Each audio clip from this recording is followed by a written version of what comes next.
Hey, Tony, guys, here. Y'all gotta forgive me. I'm in between coaching sessions. Just had 2 hours non-stop coaching. One client, then to the next, back to back. So got a little bit of time for my next call and my final call of the day. I got 3 calls a day on this. What's this, Tuesday? But wanted to pop in and talk to y'all singles who are dating or you want to date, you getting out there to date. Something I want you to realize and think about because I think this is oftentimes overlooked and forgot about. And I notice this a lot in coaching sometimes where a lot of times we focus on the things that are easiest to us, the things that come most natural. And we forget about that other thing. And so nobody really has it all, but we have the ability to get it all. So, give you a prime example using myself instead of using somebody else. When I was out there in the dating world and I met my wife, and before my wife, I was in a relationship for like 2 years right before I met my wife. Well, I I'm 5'10", so I think my ex was probably around 5'4" or something. So my height was fine, and I was a college football player, so I was in shape. But what was off was my mind. My mind was off. And then when I got with my wife, my mind still was off. Meaning not being trusting, not being honest, not being, and that was all character. So I had the look of put together, I'm in shape, I dress well, but for me, it was the brain or the brand, so to speak. And then what I noticed today, being a coach, a lot of men and women have the brains and they have the brand, but they don't have the body. Or they have the body, but they don't have the brains. Or they got the body and the brand, but not the brains. Or they got the body and the brains, but not the brand. You can't forget your weak point. And one of the main things that I want y'all to really think about and realize is that when you meet people, you meeting people in passing. So when you go to an event, when you do anything, you meeting people in passing. And with that, they look at you first. So a person has to look at you and be attracted to you or feel like you take care of yourself, at the least. Then from there, they able to get to know you. But if you got on your auntie outfit from the 90s, if you got on the first lady hairdo from the 90s, if you a man and you dress like you pick cotton, but you don't have Jonathan Major's money that he used to have, well, he probably still got him a little something, but hopefully get him another job. You can't dress like Jonathan Majors as a man if you're not a millionaire. And so what I'm noticing a lot of singles today, they getting everything but that one thing. And what a lot of people missing is that first component, which is attraction. So you have to be mindful of this, and it's painful. It's not easy to hear. You don't want to hear it. And then a lot of people take that, cheap approaches. Oh, well, if they don't like the way I look, they not for me. It's not that they don't like the way you look. It's that you're not putting enough effort into how you look. You're not realizing that you dress like your mama, but your mama was tired and she was stressed and she wasn't looking for no man because she either already had a man or she ain't had no time or no room or no space for no man because she was raising y'all. So now you dressing like your mama and not realizing your mama didn't prepare you to be a husband or to be a wife because she was focused on survival, and you are now trying to go into a space of thriving, not surviving. So you got to look the part. When you thriving, you have the three B's: brains, brand, body. When you surviving, you might have one real strong B, and then the other ones is weak. And that's what you got to be mindful of. So most of the time when I'm talking to men and women, like, I may coach a man and he got everything, but he need braces. He need braces and he need contacts, or he need LASIK, because them glasses is too thick. And so when the lady is sitting and talking to him, she can't see his eyes because the glasses is too thick, or it make his eye look this big, because if you look at that glass the wrong way, that eye is swollen. That eye is enlarged. Whereas if you make six figures, go get you some LASIK, or go get you some contacts, or if that's your prescription, just get a type of glass frame that work with that prescription. And then listen, it's a don't keep holding on to that gap. Talking about that's what make you special and that's what make you you. No, the gap not benefiting you. You got too much. If you have too much air coming through there when you talking, it's hindering your communication. So it ain't a knock on you. It's just you got to understand that everybody don't want no acquired taste. So you have to realize the same thing if you don't address your body, you got to look at how that body fall. If that body ain't falling the way it need to fall, you got to look into something. And it can't just be a girdle or no Spanx, because when you take that off, if you take that off and then you go to looking like a bus can of biscuits, now the relationship over with. Because if everything was in there all taut, and then on the night y'all finna make love, you a bus can of biscuits, relationship over. Because now the man or the woman, whoever it is, meaning the men could do this too, and fool a woman, same thing. That lace front, that weave, that man unit. You might want to go to Turkey and get you some of those little implants. See, I'm married and still finna go get me some of them implants. And I'm married.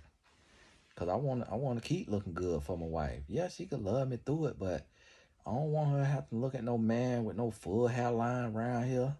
And then I'm around here looking like Stephen A. Smith. And it's like, Stephen A., you got too much money. You out here single because too much forehead. God bless him. I ain't picking on, but he pick on everybody else, and he be weighing folks out so he can handle it. But I'm just using that as an example, as a public figure, and it ain't nothing new. Same thing with LeBron. I'm not finna have no $1 billion and not take that private jet over to Turkey in the off season and get me some of them implant. Come on now. Them people over in Turkey charge $3,000. I got LeBron money. You not finna see all that scalp through my hair.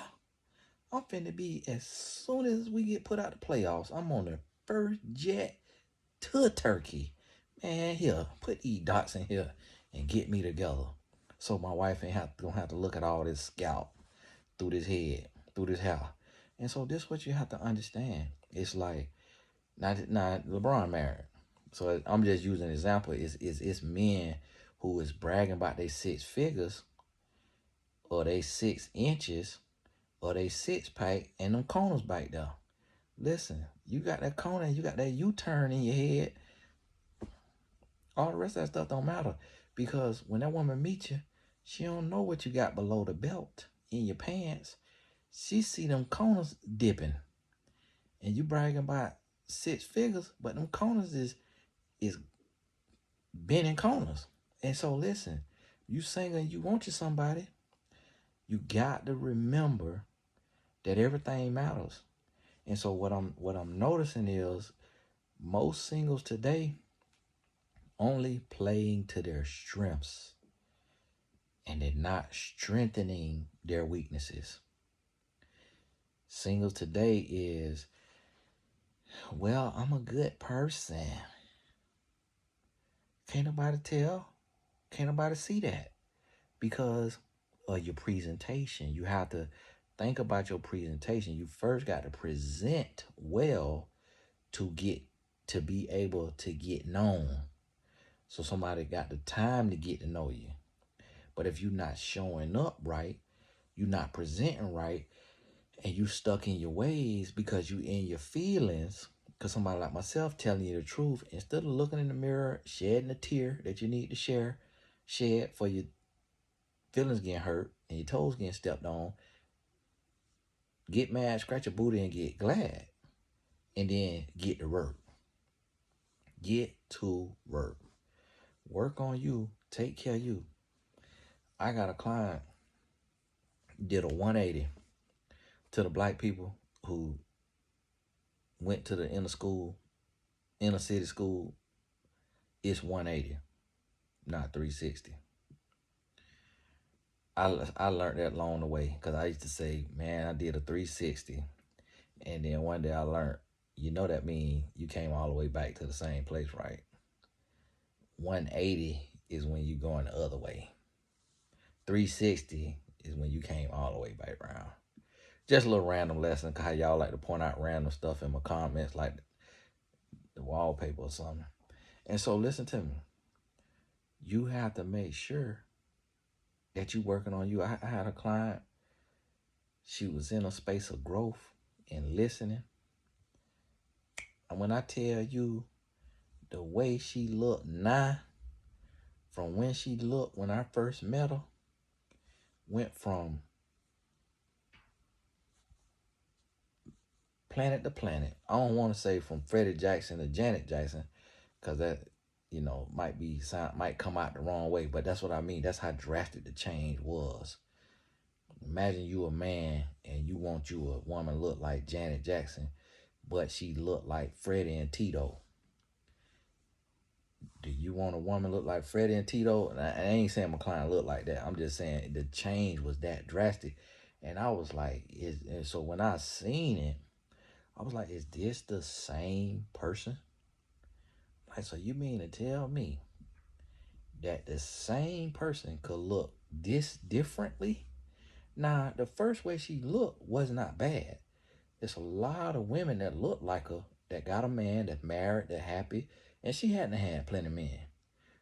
Got kids and everything. Hadn't been in a relationship. Wasn't nothing wrong with it.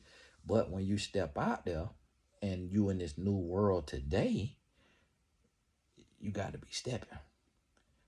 That best foot forward got to be a good foot, because it's a lot of competition in this dating world. So you got to put that best foot forward, and it's not easy. It's painful. It's painful. And in every situation, it don't matter. In every situation, it's not the same. There are exceptions to the rule. Because anytime I'm talking about this, people always talk about, oh, well, I see people who look a mess and they in a relationship. Well, both of them might look a mess. So they understand they look a mess together. But you don't see nobody looking a mess with somebody who look immaculate. And when somebody look a mess and they with somebody who look immaculate, the person who look immaculate ain't got no brains. They either ain't got no brains or they ain't got no brain. They just got the body. And then the person who looking like two left shoes on prosthetic legs, they got money. Look at it and pay attention. They got money, or they'll cover up. So you'll see this woman over here who is a beautiful lesbian. She'll go and get her a sucker of a man because she need her man for her family and for her church folks. But really, she want to chew on her some carpet. And you'll see the reverse. You'll see a man who want him a pole up him, and he'll go get this woman who look a slap mess. But all she is his cover-up, because he's still getting power drove by transvestites. And so women will look at this woman who looked like who shot John and forgot to kill him, and they'll say, well, I ain't got to do nothing because look at her. Looking like she just fell off the back of a truck, and she married. Yeah, she married to Daquavianish, and he getting power drove by Kitty, who was caught in the room with the NBA player. So that's why she married. I seen it before. I remember I was at a outlet, and me and my wife was at the outlet. We was in the store, and I seen this woman who she wasn't an unattractive woman, but she had a unique look, and she had a husband, and she had a child walking, and she had a child in the stroller. I say this woman got a whole family. But her husband, he looked like when Cisco had that blonde hair, he looked like a NFL lineman. If Cisco played in the NFL, that's what her husband looked like. And boy, when I tell you he was switching them hips, when I tell you that man was walking, I say, she don't know. She don't know. I'm sitting there, look, who gonna tell her? Who is gonna break the news?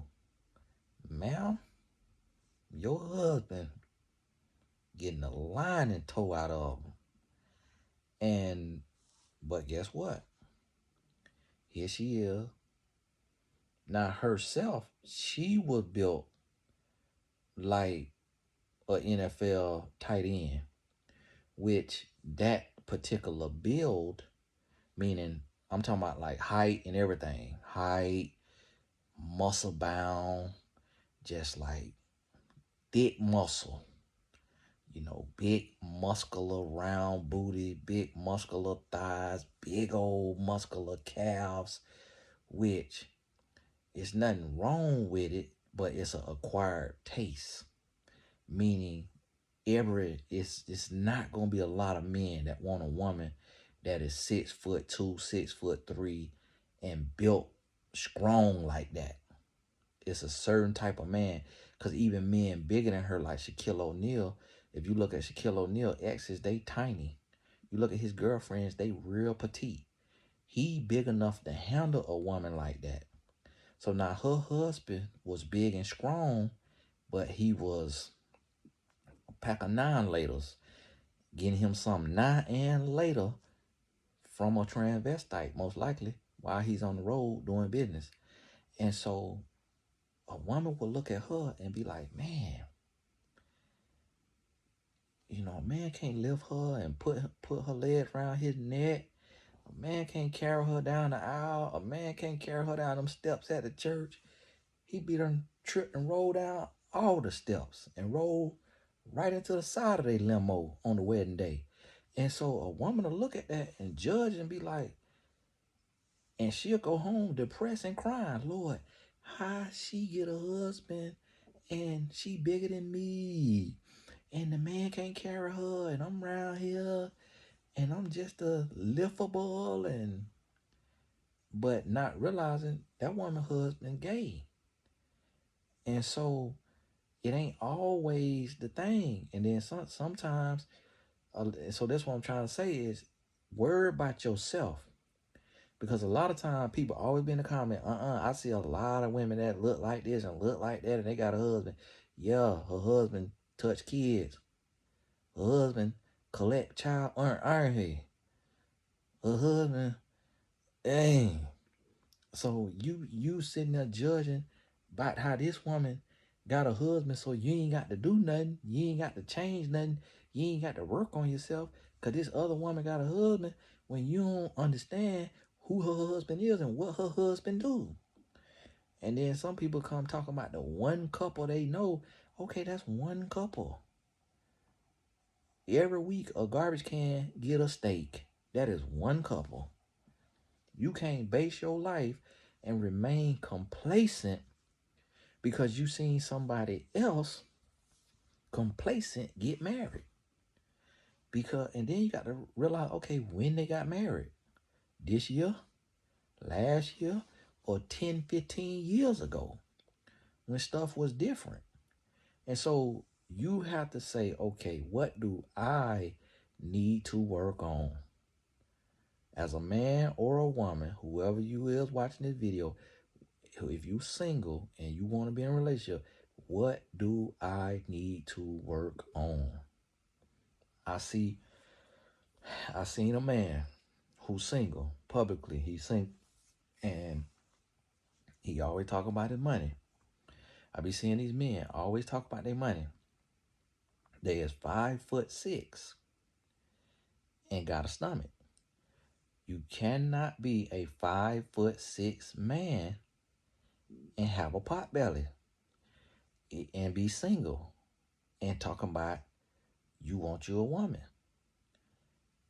That don't add up. I remember a 5'6" man came to me. Yeah, man, you know this person right here? I was like, yeah, I know her. You know, that was one of my mentees, one of my clients. Man, I want to meet her, man. Man, I want to date her. I'm like, okay. You 5'6", she 5'9". But you ain't just 5'6", you 5'6" with a little stomach on you. She 5'9" and slim and fit. That's not no match. That's not no match. You got to get out that fairy tale land. And I have to tell people this. What make you think someone who is driven and focused wants you in your complacency? That's not fair to them. And you hanging your hat on your degree or your business or your job or your looks or your body or this or that, but you ignoring the other thing. And people be talking about, yeah, I'm a good catch. I see so many singles talking about men and women. I'm a good catch. I'm a good catch. Yeah. Like somebody caught a virus. It's like, no, that's not just because you got a nice body don't make you a good catch if you crazy. Just because you look good to people don't make you a good catch if you loose. And you still out here with all of the knowledge of this day and age of STDs and all of this, and with all the reform players and womanizers and HOs reformed and giving away the game, and you still from pole to pole. It's not a good catch. Just because you own a home do not make you a good catch. Just because you got a good job do not make you a good catch. You got to work. You got to strengthen your weaknesses. Make your weak points your strong points. And that's what's going to make the difference. That's what's going to make the difference. And so when you continue to work on you, because you got to realize with social media and all this stuff being at play, it's a lot harder today because a person not just looking at you in their city, they get to see people from around the country every day on Instagram. And all they got to do to connect with this person on the other side of the country is a DM. And with good relationships is so hard to come by today that people are very open to long distance relationships until one of them get ready to move. So it's not just you competing against the mollywhoppers in your city. You competing against people all across. And then stop bringing God into everything. Well, the God I serve, I said, I ain't got to compete. Yes, you do. Yes, you do. Because even in the Bible, the women who wanted the king, they had to go wash that thing for 6 months. 6 months they was in oil oil and berries. The next 6 months, they were soaking that thing in perfumes. Do you hear me? When they got to go meet that king, they had that snatch smelling so good, looking so good. You hear me? Everything, all that hair took off. I'm talking about, you could smell them coming around a corner. They were so pristine. And that's how them women used to get ready for their husband when they walk around through the town, walk around down through the courtyard. You got to be ready. You got the mind, body, and spirit. Brains, brain, body. You got to work on you. For those of us who married, listen, we still got to keep it together now. We still got to hold it together. Divorce is happening every day. It's happening every day. But folks want to let themselves go and want somebody to catch them. That ain't the world we live in. And stop bringing God in everything, because God ain't nowhere in the Holy Bible say you could be complacent. Ain't nowhere in the Holy Bible say you could be lazy. Ain't nowhere do God say he gonna meet you in your complacency, meet you in your laziness, and pour out blessings upon your laziness, and pour out blessings upon your complacency, and pour out blessings upon your haughty spirit, and pour out blessings upon your ignorance and unwilling to learn and grow, and pour out blessings upon your beg to differ spirit and your easily offended spirit. Ain't nowhere in the Holy Bible God bless complacency or laziness or a heart that don't want to hear, that don't want to learn, and don't want to grow. Come on now, you better get with it now. I'm trying to tell you, you better get with it now. Cause listen to me. Even married folks got to keep themselves together, because it's temptation every day. Married folks, husbands is telling wives what they need to do. Wives telling husbands what they need to do. Brain, brand, body. The 3 B's still got to be being worked on in marriage. Yeah, it's a little different. Yeah, might be a little easier. Yeah, it's a little, but still got to be being worked on. That's what I'm telling you now. Hey, Tony, guys. God bless you. We'll talk soon.